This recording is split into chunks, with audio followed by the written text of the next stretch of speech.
今年劇、世の習いこそ物受けれ。花の散る蘭、春も知られず。鎌倉時代という激動の時代、命を削り、人のために働き続けた人物がいました。鎌倉幕府第3代執権、北条泰時です。その道理を貫いた精神と情の熱さにより、初の武家法である御成敗式目を完成させました。今回はそんな北条泰時についてお話しします。はいどうも皆さんこんにちは。今回は北条泰時についてお話ししていきます。前回の承久の乱の動画で鎌倉から出発した後に引き返し、上皇自ら兵を率いた時はどうするかと質問をしていた人物ですね。それでは承久の乱の後、日本はどのようになっていったのかから見ていきましょう。承久の乱が終わり、幕府は京都六原に六原短大を設置しました。もともとこの周辺は平家が拠点とした土地であり、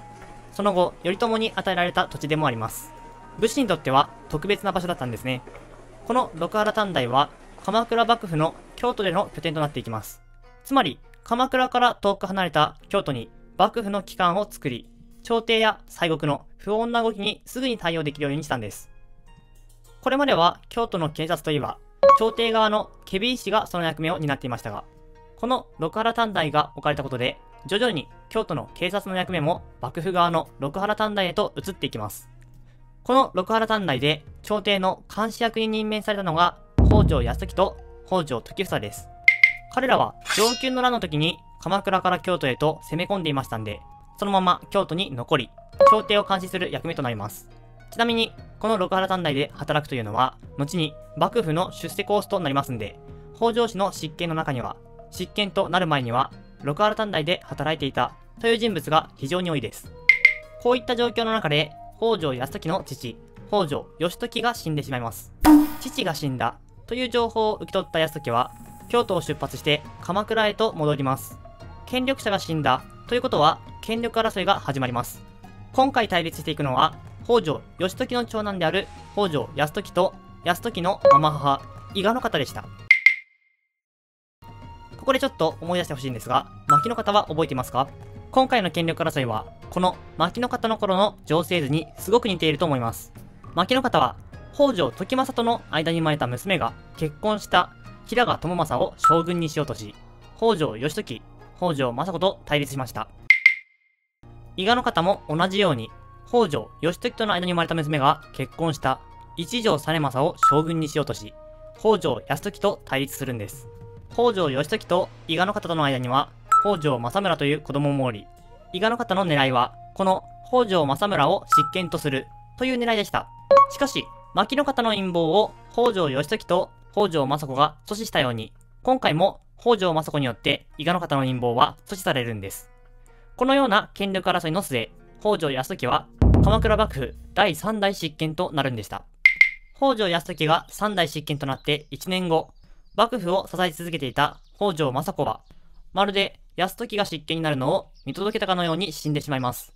鎌倉にある寿福寺には、北条政子の墓と源実朝の墓が寄り添うかのように並んでいて、今も存在しています。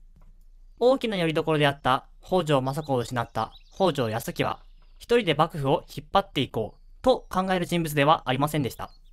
まず最初に六原短大に勤めていた頃に共に働いていた信頼できる叔父の北条時房を鎌倉へと呼び戻した上で、連署に任命します。そして、有力御家人たち11名との合議によって、幕府の方針を決めていこうとするんです。この有力御家人たちは、評定衆と呼ばれます。評定衆は11人で、執権が1人、連署が1人なので、足して13人となっています。以前お話しした13人の合議制をモデルとしたんでしょうね。この13人のことを評定と呼んでいます。執権が評定の代表で、連署が副代表という立ち位置です。執権が文書にサインをするときに、それに連なって署名をしたので、連署と呼ばれています。この13人の評定が幕府の政治を動かしていき、象徴として存在する将軍がその政策を認定するというのが北条執権政治の仕組みでした。さて、執権となった北条泰時ですが、彼が気に入って使っていた言葉があります。道理です。もしも北条泰時を一言で表してくださいと言われたら、多くの人が道理という言葉を挙げると思いますんで、北条泰時の功績として第一に上がる御成敗式目とともにお話ししていきます。承久の乱が終わって、幕府による全国統治が行われるようになると、各地で行われる武士同士の揉め事を裁いていく必要性が高まります。それらの揉め事に一つ一つ対応していくのは不可能となってきたんで、鎌倉幕府は明確な裁判基準を作ろうとするんです。当時、日本には律令がありましたが、律令は貴族によって作られた法律でしたんで、武士の生活には合っていませんでした。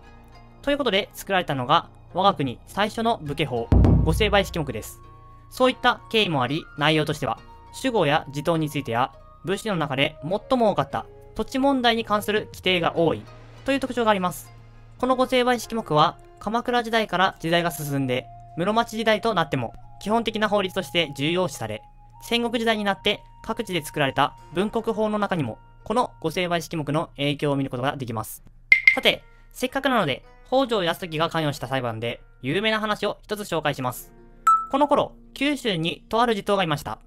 この地頭は貧乏になってしまったんで、ある時、所領の一部を売り払うんですが、後に地頭の長男がこの土地を買い戻して、父である地頭にプレゼントします。このように、親孝行な長男だったんですが、父が死ぬ時に次男へ遺産を全て譲ったんで、長男はあまりの仕打ちに訴訟を起こします。しかし、幕府としては、御近人の所領の相続には介入しないという方針をとっていましたんで、道理を重視する泰時としては、長男に勝たせてあげたいといくら思っても、次男の相続権を認めざるを得ません。結局、遺産は次男が相続するんですが、泰時は長男に深く同情し、密かに自分の家へと引き取って世話をしてあげるんです。後に泰時は九州に次男の所領よりも大きな所領を見つけ、それを長男へと与えてあげたという話が残っています。北条泰時の道理を重視する性格や人情に熱い性格、この頃多かった武士の相続問題など、当時の雰囲気を理解するのにもってこいの話だと思います。そんな泰時も晩年は相次ぐ不幸に見舞われます。泰時には長男の時氏、次男の時実がいたんですが、1227年の6月に、当時18歳の次男、時実が家来に殺されてしまいます。さらに、その3年後の1230年、当時28歳の長男、時氏までも病気で亡くなってしまうんです。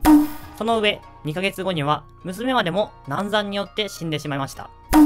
時氏が死ぬ前に残してくれた常時と時頼の存在がせめてもの救いだったとはいえ、この頃の泰時の喪失感は凄まじかったでしょう。そのような苦悩の中でも、世のため、人のためと日々働き続けていた北条泰時は、1242年、60歳でこの世を去るんでした。さて、こうして北条泰時が死に、次の後継者は息子の北条時氏となるのが自然な流れだったんですが、時氏はすでに亡くなっていましたので、その長男、19歳の北条常時が執権となります。しかし、すぐに病気になってしまったんで、常時は弟の時頼に執権職を譲るんでした。ということで、次回の動画では、北条時頼についてお話しします。それではまた次の動画で。最後まで見てくれてありがとうございます。このチャンネルでは日本史に出てくる場所を実際に歩いて学んだ情報を撮ってきた映像や写真を使って紹介しています。興味のある方はぜひチャンネル登録お願いします。